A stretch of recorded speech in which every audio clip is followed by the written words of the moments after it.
So today we're going to pick up where we left off in Unit 5, which is our new unit on the emergence of modern America. And one of the most important things going on during this time period in the late 19th century and early 20th century is immigration into the United States from countries throughout the world. And so in order to talk about this, I want to make sure we understand the difference between immigrating and emigrating. Immigrating and emigrating are both verbs, but to immigrate to a country means to enter a country in order to live there. So our example here, many Eastern Europeans immigrated to the United States. Emigrated would mean to leave a country to go to another place to live. So the example there, during the potato famine, many Irish people emigrated from Ireland to live in the United States. So they're emigrating from Ireland and immigrating to the United States. Make sure you understand the difference. Now, during this time period, we're going to see a shift in where immigrants to the United States come from.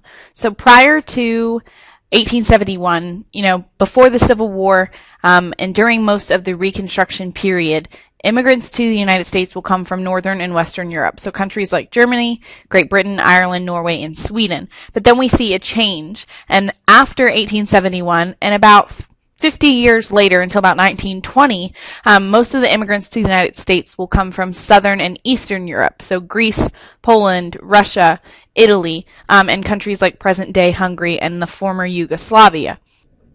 Between 1870 and 1920, approximately 20 million Europeans will arrive in the United States. Now, just to better understand where immigrants to the United States are coming from during this time period, we'll go ahead and take a look at this map. The map shows immigration between 1870 and 1900, and you can see the United States in the center of the map. It also shows two of the ports, which we'll be talking about in just a moment, that immigrants will travel through in order to be admitted to the United States. On the East Coast, we have Ellis Island, and then on the West Coast, Angel Island. You can see that from Europe, we have about almost 11 million immigrants during this 30-year time span traveling to the United States.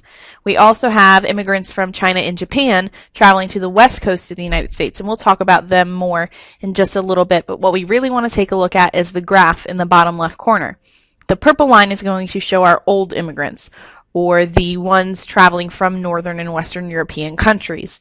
You can see that past 1880 there's a large spike and then a gradual downshift in how many immigrants are traveling to the United States year by year. If you take a look at the green line, which shows our Southern and Eastern Europeans traveling to the United States, you can see that by 1880 or just after, there starts to be an upward shift and how many of those people are coming to the United States. And so that's our focus during this time period, is when do we see that change and why might we see that change, which is what we will talk about next. It's important to understand why so many people would want to leave a place where they've been their entire lives and then travel to a new place they've never been to have to establish themselves and their families. A lot of the immigrants traveling to the United States during this time period are seeking freedom, whether that's political freedom or religious freedom. And a lot of them are looking for wealth or better economic opportunities so they're able to support their families. We call these reasons push factors and pull factors. Push factors would be reasons why you would be okay leaving your home country.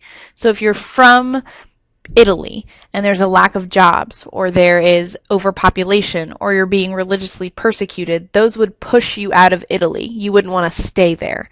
Pull factors are what would make you want to go to a new place. So the pull factors to bring you from Italy to the United States would be things like new jobs or religious freedom or economic opportunities. So first, let's take a look at Europeans traveling to the United States, mostly from Southern and Eastern Europe, and what their push and pull factors were. Many of these new immigrants will leave Europe in order to escape religious persecution. Whole villages of Jews were driven out of Russia during this time by organized attacks, often encouraged by local authorities. Other Europeans will leave because of the rising population. The 100 years between 1800 and 1900, in Europe, the population will double to nearly 400 million, which means there's a lack of land in order to farm. Because farmers can't farm, they then have to go out and look for industrial jobs, and so they're competing with laborers. And so they're in search of new jobs. Supposedly, the United States had many jobs, and so that was a pull factor to make them leave their home countries and arrive in the U.S. While waves of Europeans arrive on the shores of the east coast of the United States, traveling from Europe across the Atlantic Ocean, Chinese immigrants will arrive on the west coast in much smaller numbers. Between 1851 and 1883, about 300,000 Chinese will arrive.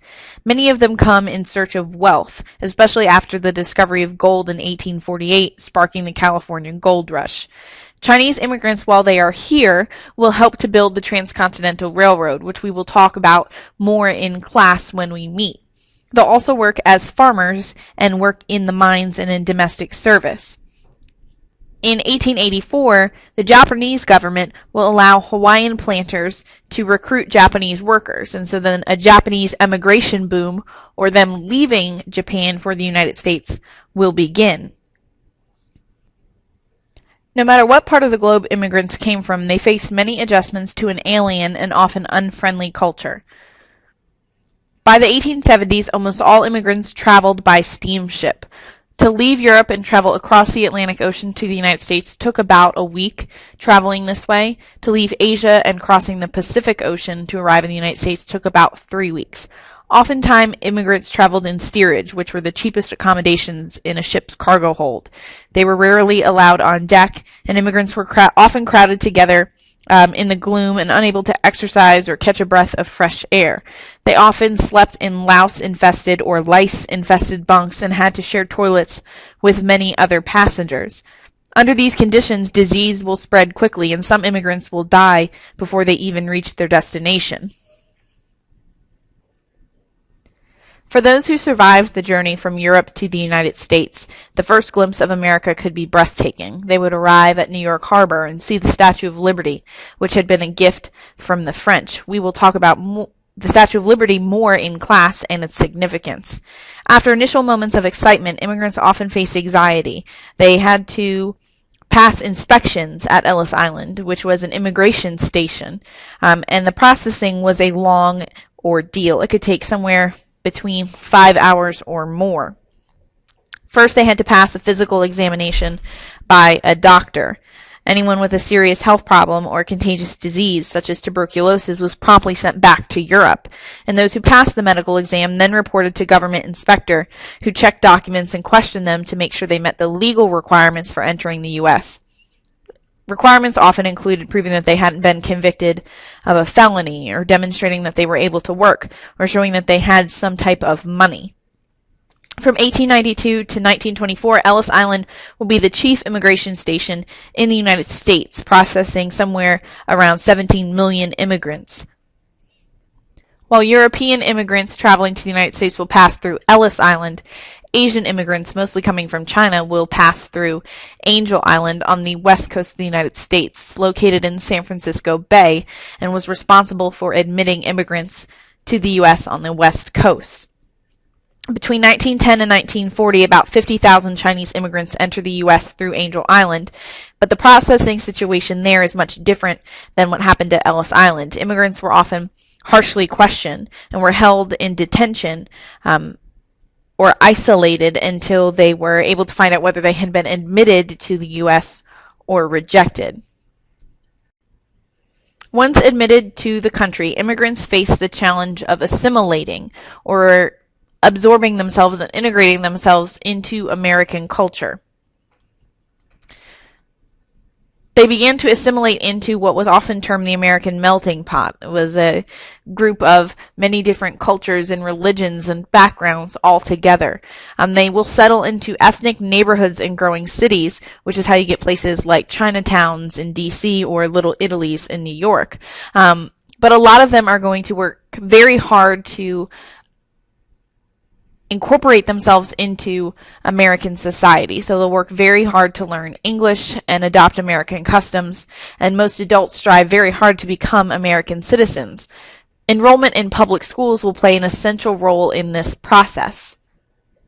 And despite the valuable contributions immigrants made to building America during this period, like the Chinese with the Transcontinental Railroad, immigrants often faced hardship and hostility. There was a fear and resentment that immigrants would steal jobs from American workers. Because there weren't any jobs in Europe where they were coming from, or in Asia where they were coming from, they were willing to accept a lower pay than most Americans were, and that appealed to business owners because they could have labor for cheaper. There's often prejudice as well, based on differences in religion between immigrants and Americans and their cultural differences. You can see down in the bottom the picture that says Japs keep moving. This is a white man's neighborhood.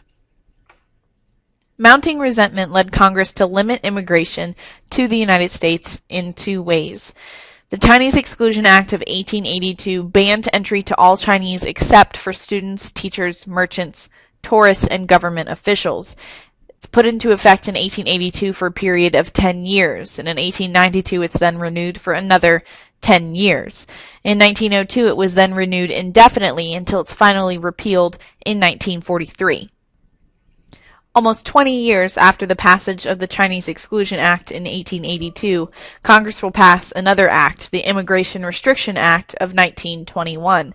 This act temporarily limited the numbers of immigrants allowed into the United States by imposing a quota or a cap based on immigrants from a specific country based on their birth. Annual allowable quotas for each country of origin were calculated at 3% of the total number of foreign-born persons from that country recorded in the 1910 U.S. Census. So if in the 1910 U.S. Census there were 100 Italians living in the United States, that meant as a part of this act, only 3% of that was allowed to enter the country, which means they would only allow 3 new Italians into the country every year. So again, if there's 200 Greeks in the country, 3% of that would be 6 people. And so for every year after this act is passed, only 6 people from Greece are allowed to enter the United States. Through the Chinese Exclusion Act and the Immigration Restriction Act, these laws will effectively cut off most immigration to America for the next several decades. However, the immigrants of this period and their descendants will continue to contribute immeasurably to American society. This marks the end of our discussion on immigration during the late 1800s and early 1900s. Make sure you understand where immigrants are coming from, what's happening to them once they're here, and the ways in which the United States tries to limit immigration during this time period. As always, be safe, make good decisions, and eat your Wheaties. It's the breakfast of champions.